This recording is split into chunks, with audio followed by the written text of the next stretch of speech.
Je vous invite à écouter la lecture du psaume qui est prévu pour aujourd'hui et qui est le psaume 97. Psaume 97.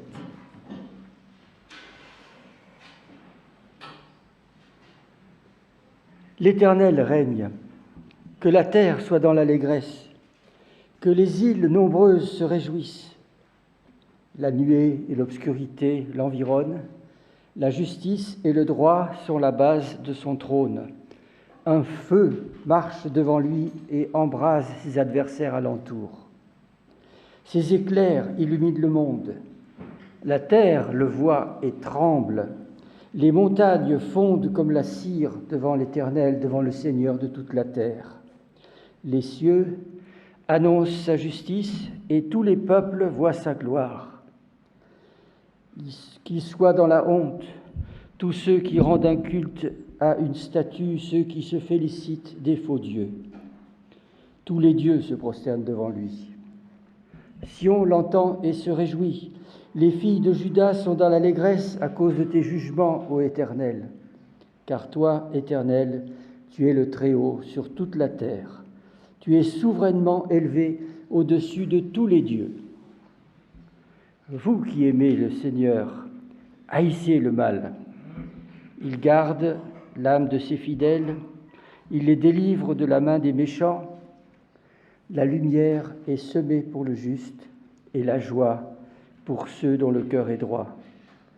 Juste, réjouissez-vous en l'Éternel et célébrez son saint nom.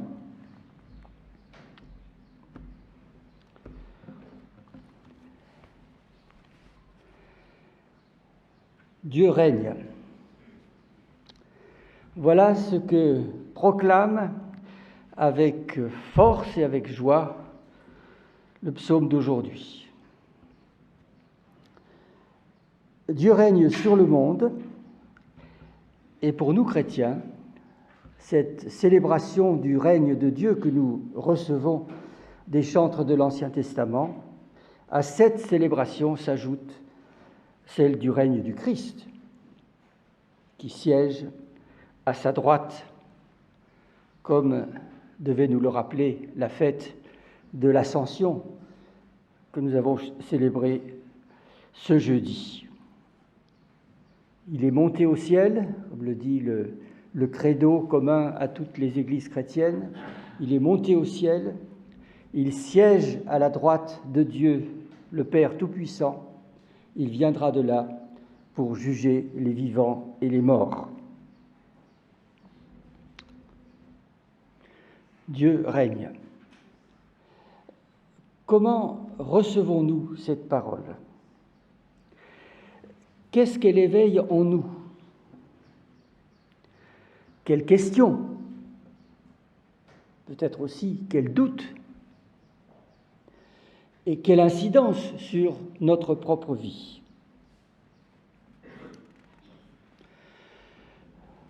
Dans le lieu consacré à l'écoute de la parole de Dieu et à la célébration de Dieu, où nous nous trouvons réunis, dans l'assemblée quand même assez sympathique que nous formons, cette affirmation du règne de Dieu n'a rien d'inattendu. Elle nourrit une bonne partie de nos chants, mais d'ailleurs assez spécialement les chants les plus récents. Dieu est grand, Dieu est fort, Dieu est élevé. Et voilà qui est censé nous réconforter, nous réjouir. Et ça le fait certainement, un peu, peut-être même beaucoup. Mais nous savons bien qu'une fois passé le porche de cette église, dès que nous allons nous trouver sur le trottoir de la rue d'Alésia, il nous sera beaucoup plus difficile de dire que Dieu règne. Et peut-être même difficile de le penser. C'est une chose qui n'a pas cours dans l'espace public où nous vivons. Et nous savons bien que si nous nous hasardons à dire Dieu règne, nous allons recevoir comme un choc en retour, non pas seulement la contestation de son règne, mais même la contestation de son existence. S'il y a un Dieu, pourquoi? Vous connaissez bien la suite. Alors comment dire, comment penser aujourd'hui que Dieu règne?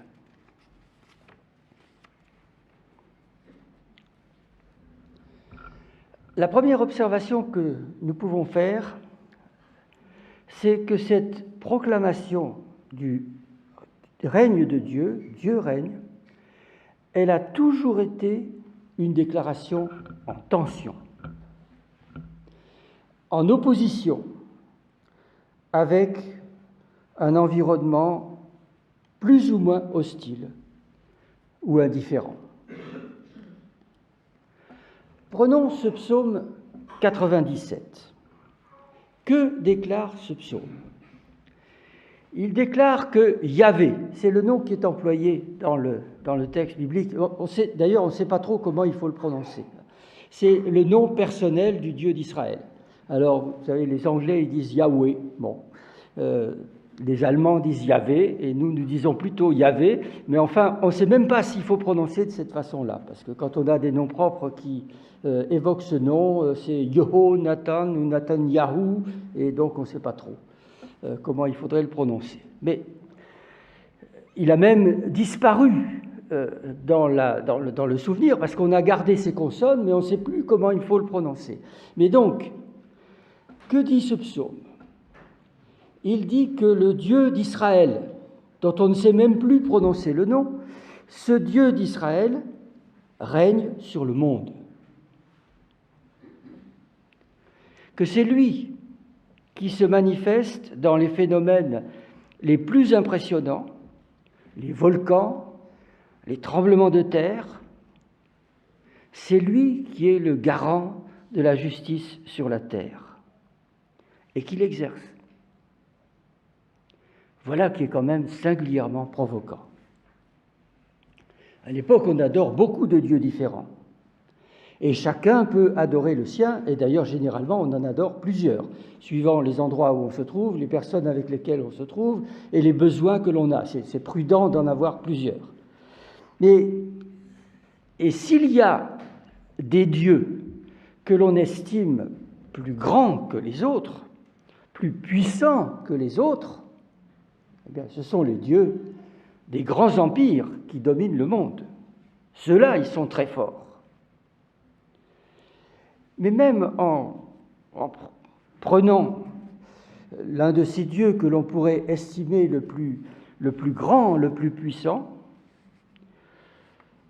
même ce Dieu-là, personne ne va prétendre que c'est lui qui a créé le monde et que les autres dieux devant lui ne sont rien.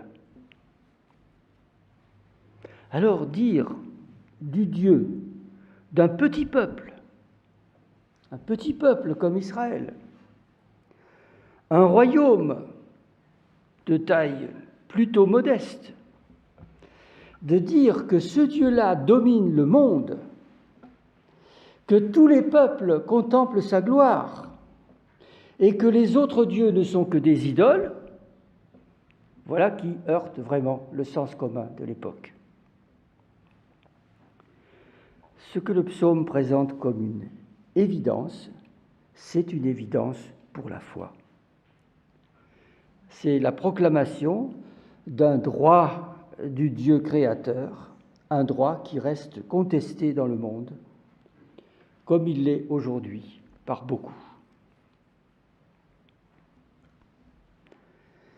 Quelques siècles plus tard, affirmer que Jésus de Nazareth, il faut comprendre l'effet que produit sur quelqu'un cette présentation Jésus de Nazareth. Jésus, c'est le nom le plus commun de l'époque. Rien de spécial. Et Nazareth, alors, Nazareth, ce n'est pas une ville intéressante. Donc, Jésus de Nazareth, est-ce qu'il faudrait dire Dupont d'Arras, je ne sais pas, pour avoir un petit peu l'effet que ça peut produire sur quelqu'un, Jésus de Nazareth. Un homme qui avait connu une certaine popularité dans une province reculée de l'Empire romain, cet homme qui avait été crucifié, de dire que cet homme était ressuscité, qu'il avait été élevé au ciel,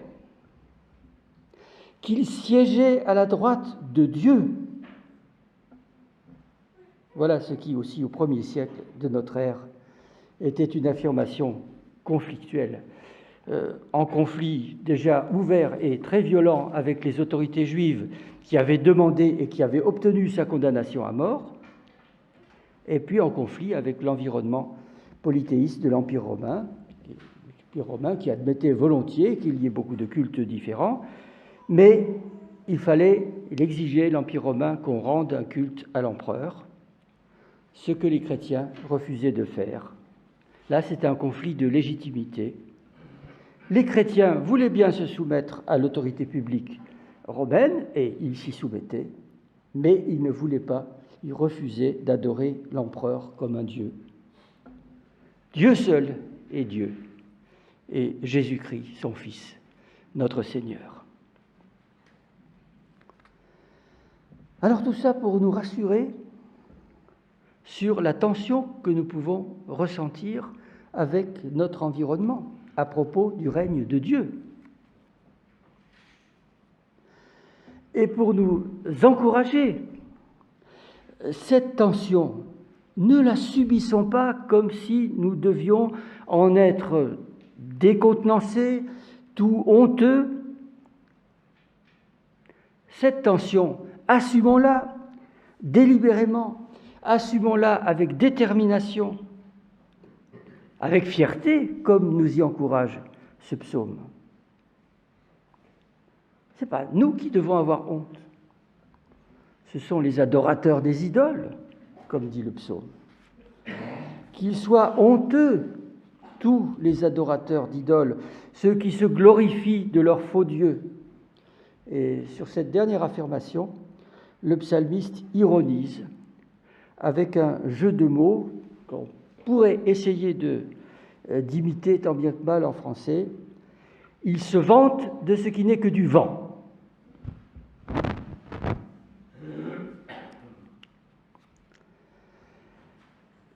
Deuxième observation, comment s'exerce ce règne de Dieu sur le monde ?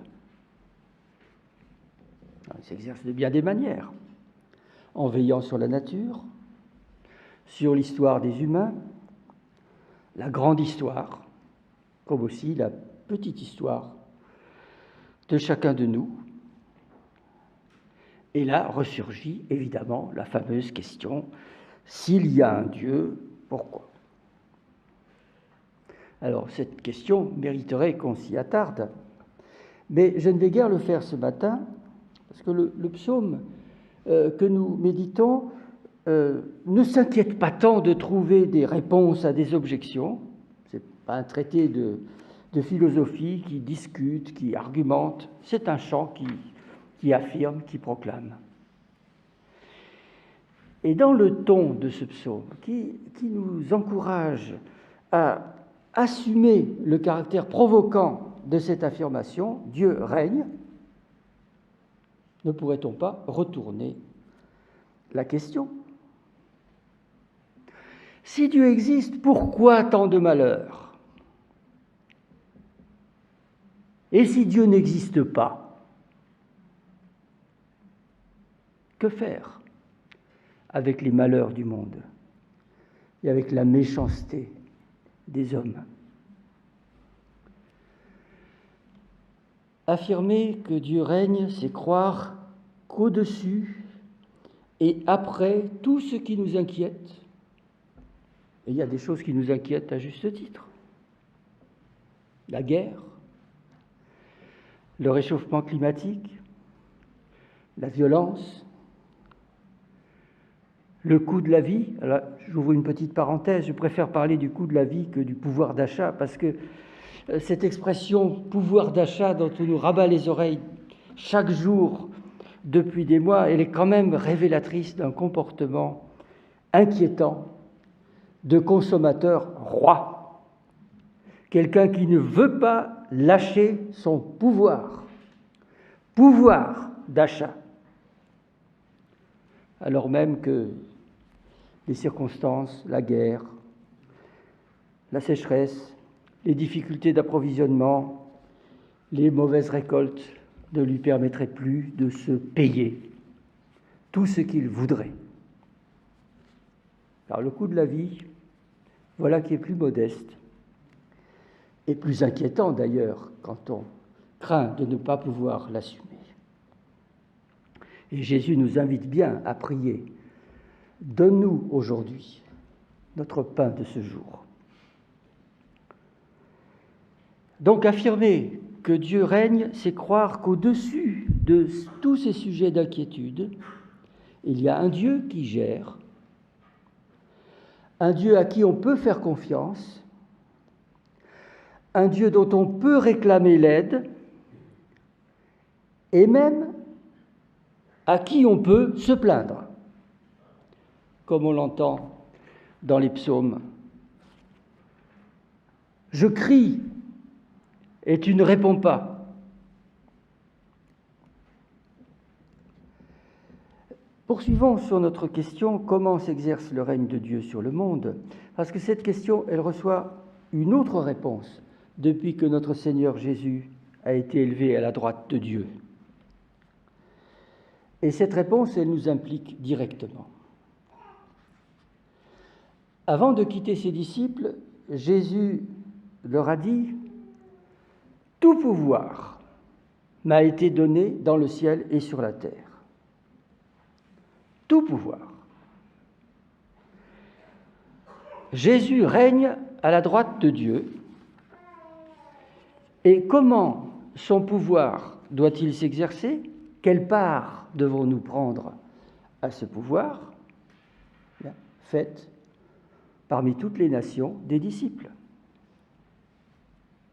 Jésus ne dit pas « vous avez tout pouvoir, vous avez carte blanche, faites tout ce que vous voulez ou tout ce que vous croyez devoir faire, allez conquérir le monde, faites-vous un empire, faites régner sur la terre la justice et la paix, éradiquez la pauvreté. » Non, le pouvoir appartient à Jésus. Et il nous a dit comment, lui, il voulait que ce pouvoir s'exerce.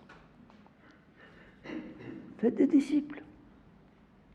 Baptisez-les, enseignez-leur à observer tout ce que je vous ai prescrit. Ou, selon la formule qu'on trouve dans l'Évangile selon Luc, que la repentance et le pardon des péchés soient annoncés à toutes les nations. Voilà notre feuille de route. Voilà ce qui doit résonner en nous lorsque nous affirmons que Dieu règne. Dieu qui règne a remis tout pouvoir à son Fils, qui siège à sa droite, et ce Fils veut que ce pouvoir soit exercé pour annoncer la bonne nouvelle de son salut et pour faire des disciples. Alors ça peut paraître très modeste au vu des grands problèmes, au vu des gros problèmes de notre monde, mais n'oublions pas que le règne de Dieu s'exerce toujours de manière assez étonnante.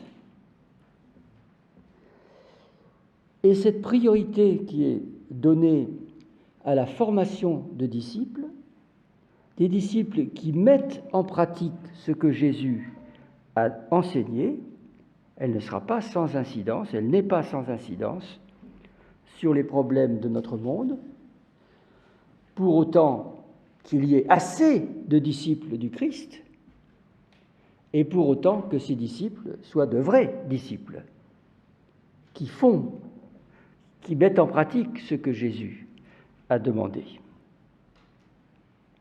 Voilà ce qu'on peut observer en bien et en mal tout au long de l'histoire de l'Église jusqu'à aujourd'hui.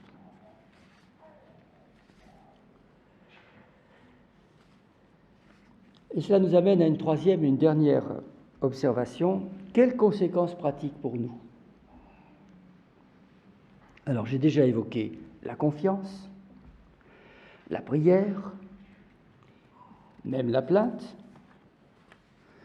Je viens de parler de l'annonce de l'Évangile, et il nous faut encore parler de notre conduite, parce que c'est sur cette note que se termine le psaume. Ça commence par une invitation très radicale à haïr le mal. Vous qui aimez le Seigneur, ayez de la haine pour le mal. Exhortation à la haine, pas la haine des gens, la haine du mal. Exhortation qui est suivie des promesses de protection, de délivrance pour ceux qui sont fidèles à Dieu, et puis promesse de lumière avec cette image. Je ne sais pas comment, vous voyez, la lumière est semée pour le juste. Je ne sais pas ce que vous voyez quand vous entendez cette phrase. Est-ce que vous voyez une pluie d'étoiles ou comme un chemin parsemé de petites lumières qui scintillent? Et de la lumière, on passe tout naturellement à la joie sur laquelle va se terminer le psaume. Juste réjouissez-vous dans le Seigneur et célébrez son saint nom. Au travers de cet enchaînement, haine du mal, protection, délivrance, lumière, joie, au travers de cet enchaînement se dessine le profil du croyant. Il aime Dieu, il a de la haine pour le mal, il est fidèle à Dieu, il a le cœur droit, il est juste. Et cette image du croyant, elle est vraiment adaptée à la proclamation du règne de Dieu. Si Dieu règne, alors il faut absolument se mettre de son côté, avoir la conduite qui sera agréée par lui, qui sera en accord avec sa justice et sa vérité. Et l'opposition est absolue. Aimer Dieu, haïr le mal. Et d'autre part, celui qui se conduit ainsi est une illustration vivante, une confirmation du règne de Dieu. Parce qu'en le voyant vivre, on voit au fond ce qu'est le règne de Dieu. Et on se prend à aimer et à désirer ce règne de Dieu.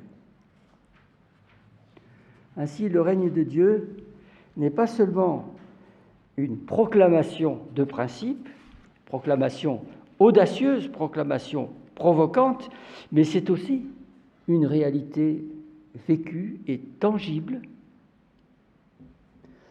Et n'est-ce pas dans cette réalité que Jésus nous invite à entrer et à progresser par la prière qu'il a enseignée à ses disciples.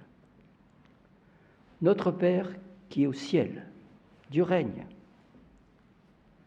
Que ton règne vienne. Cette demande, elle confirme bien la tension qui existe à propos du règne de Dieu. Le croyant qui affirme que Dieu règne sait aussi combien, et sent aussi combien ce règne est contesté et demande que ce règne vienne, qu'il vienne dans sa forme finale et définitive par la venue du Christ, et aussi qu'il vienne en attendant, et même de manière partielle, dans notre vie, dans la vie de l'Église, dans la vie de la cité, dans la vie du monde. Paraît étrange de demander à Dieu que son règne vienne comme s'il ne le désirait pas d'abord lui-même, comme s'il n'était pas capable de le faire sans qu'on le lui demande.